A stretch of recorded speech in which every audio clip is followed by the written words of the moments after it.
Alors, on va voir une vidéo qu'on va nous proposer vue sur le net. On regarde la vidéo et on revient juste après, d'accord? Au courant, mais regardez les billets de Londres.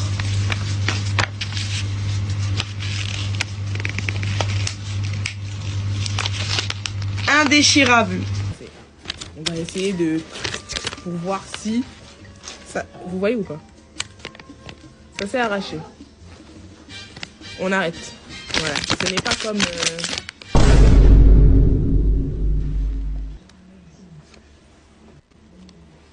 Au courant, mais regardez les billets de Londres.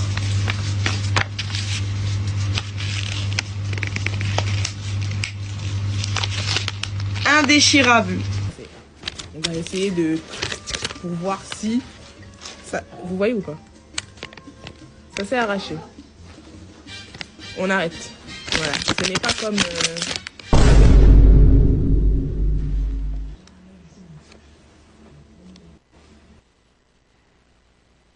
Je suis désolée pour elle.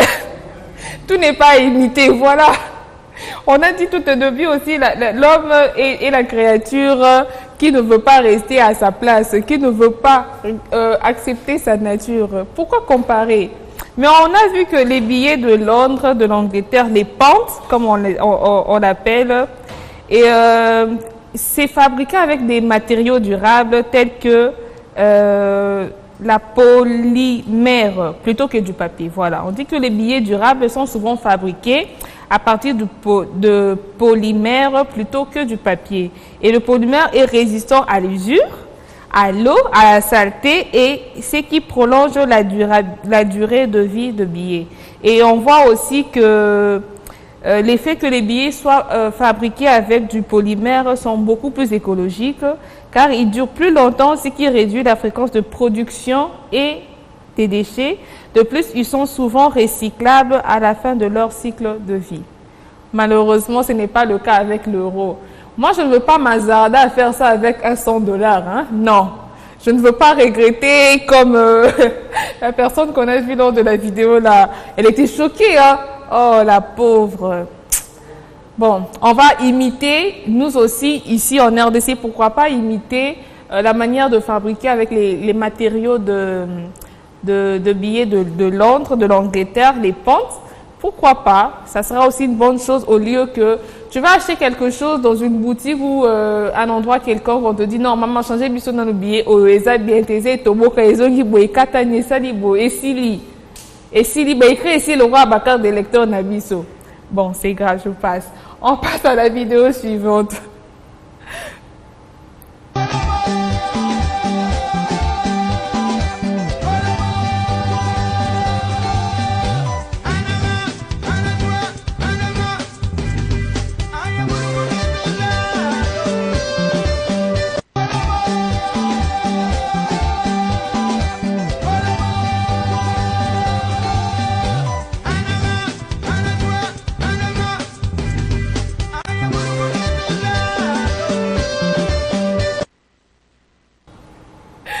Désolée, en fait, en France, si quelque chose est cher, la personne dit clairement, désolé, je ne peux pas me le permettre parce que c'est cher.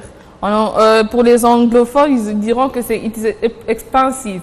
Mais pour nous, les Africains, on ne peut pas avouer que quelque chose est cher. Pourquoi? C'est aussi simple pour dire que non, ça ne me convient pas par rapport à mes revenus, je ne pourrais pas me le permettre. Non. Nous, les Congolais, les Africains, j'ai même vu les Ivoiriens, on va se dire, bon, vous fermez à quelle heure? Je veux repasser. Pourtant, on ne va pas repasser. On part comme ça, quand c'est cher, on part. On ne sait même pas de discuter, non. Je pense que c'est un problème d'ego. On a trop de fierté pour avouer qu'on ne peut pas se permettre quelque chose d'assez cher. Hein. C'est pas bien. Il faut accepter, nous accepter tel que l'on est. Si quelque chose est cher, on dit clairement que non, je ne peux pas, comme les Français. C'est un exemple à imiter. Au lieu de se dédouaner et dire et inventer quelque chose de pas logique, de pas véridique, juste pour ne pas perdre la face devant le vendeur ou la vendeuse. Bon, c'était ça. Ça, c'est commun aux Africains. On sait pas, on a trop de fierté, trop d'équibo biso. trop de fierté et on n'avoue pas que quelque chose soit cher au-delà de nos revenus. Et même quand quelque chose est au-delà de nos revenus, on veut seulement s'en en procurer. C'est un complexe, hein? Il faudrait arrêter. On passe à la vidéo suivante. La réalisatrice, c'est bon? Je dis, où on s'en en Afrique là? De toute façon, quand je vous parle ici, puis tu dis, elle a pour habitude, quel est son mot même? J'ai pas envie, quand je dis va te coucher, j'ai pas envie. Si tu m'as dit, j'ai pas envie là-bas, ça intéresse mon cœur. Tu as compris? Où on s'en va là-bas, on reste, c'est pas chez vous ici où les grandes personnes parlent et puis vous parlez là. Où on s'en va en Afrique là? Vous avez compris, c'est moi qui commande. Quand je parle, vous faites, vous avez compris? Mais où on s'en va là, c'est bon, il y a force pour le moment. Toi, quand t'es pas né, j'ai pas envie, j'ai pas envie. Tu n'as que 5 ans, c'est toi qui n'as pas envie. En Afrique, on respecte les aînés. Tu as compris? Je suis ton papa et puis ta maman en même temps. Je suis ton Dieu sur terre. Tu as compris? J'ai pas envie, j'ai pas envie. Si tu as dit, j'ai pas de quoi, tu vas comprendre? Et puis vos petits trucs, vous faites des crises là-bas, vous t'aider. Content va vous décourager au pays. J'ai pas envie, j'ai pas envie. Il prévient déjà ses enfants, ils font un voyage en Afrique. Je suppose qu'ils vivent en Europe, hein. Ils vivent en Europe. Et c'est vrai, l'éducation en Afrique et en Europe, c'est tellement différent. En Europe, l'enfant peut refuser d'obéir, ce qui n'est pas encouragé, je n'encourage pas. Mais en Europe, on peut voir un enfant dire clairement, être expressif, dire clairement son opinion, même si c'est là va en encontre de ce que les parents ont décidé. Mais en Afrique, n'osez pas. Quand on vous dit quelque chose, ce qu'il faut respecter. En Afrique, c'est oui et mais. Donc, du coup, il est en train de prévenir pour ne pas perdre la face. Le papa prévient même les enfants pour ne pas perdre la face devant sa famille en Afrique. Voilà, en Afrique, c'est comme ci, ceci. Quand on vous dit comme ça, il faut écouter. On respecte les aînés, on respecte les parents. Et voilà.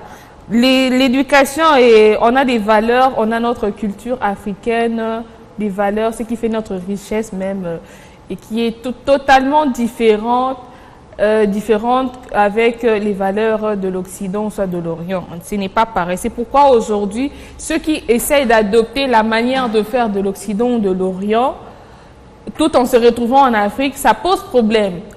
Ça pose problème parce que ça aura comme une interprétation, soit on est impoli, soit on est mal éduqué, soit on ne sait pas respecter les gens, on est orgueilleux. Tas de choses, tout simplement parce qu'on veut s'exprimer et ne pas tenir compte de la vie des autres, chose qui ne se fait vraiment pas ici en Afrique.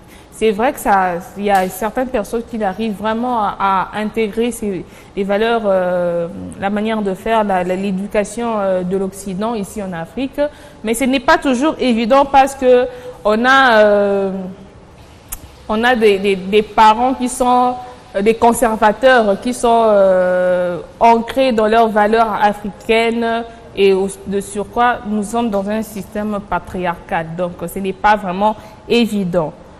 On va tirer les leçons. Chaque personne va pouvoir développer ou soit interagir par rapport à son milieu pour ne pas créer des conflits ou avoir une mauvaise interprétation par rapport à la personne. C'est très important de tenir compte du milieu dans lequel nous sommes, que ce soit par rapport à notre manière de communiquer, notre manière de vivre en société. Il y a des règles qu'il faudra respecter. On va passer à la vidéo suivante. On dit, voilà, on va plus t'appeler papa puisque tu n'es plus un garçon.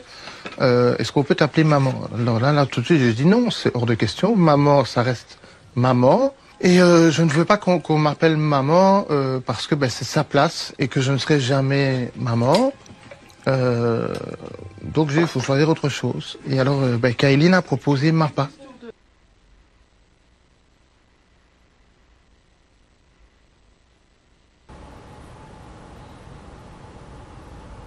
Mapa. Alain, tu aimerais bien, si aujourd'hui tu changes de sexe, qu'on t'appelle Mapa. Donc, c'est l'acronyme de maman et papa. Vu que ce n'est plus un homme, du coup, on ne peut plus l'appeler papa. Et ce n'est pas non plus une femme, parce que n'est pas créée biologiquement et en tant que femme. On ne peut pas non plus l'appeler maman. Et du coup, on prend papa et maman qui fait Mapa. les conséquences de changement des sexes, ça a un impact très négatif sur les enfants. Comment expliquer à un enfant qui est issu d'un homme et d'une femme hétérosexuelle, les deux, que non, maintenant, moi qui étais votre père, je change de sexe, je deviens une mère. Ça trouble la psychologie des enfants, leur capacité de développement. Tout ça, là, je ne pense pas que chaque personne est libre de faire ce qu'il veut avec son corps, mais la nature même nous enseigne et on a des limites. Aujourd'hui, on fait face à la discrimination, au rejet. Pourquoi? Pourquoi? Et imaginez une personne comme ça, le monsieur Mapa, qui va chez un sexologue, parce qu'au départ, il est biologiquement, c'est un mâle, qui va chez un sexologue et devant lui, il dit que je suis une femelle maintenant, je suis une femme. Comment on arrive à te diagnostiquer avec une situation pareille?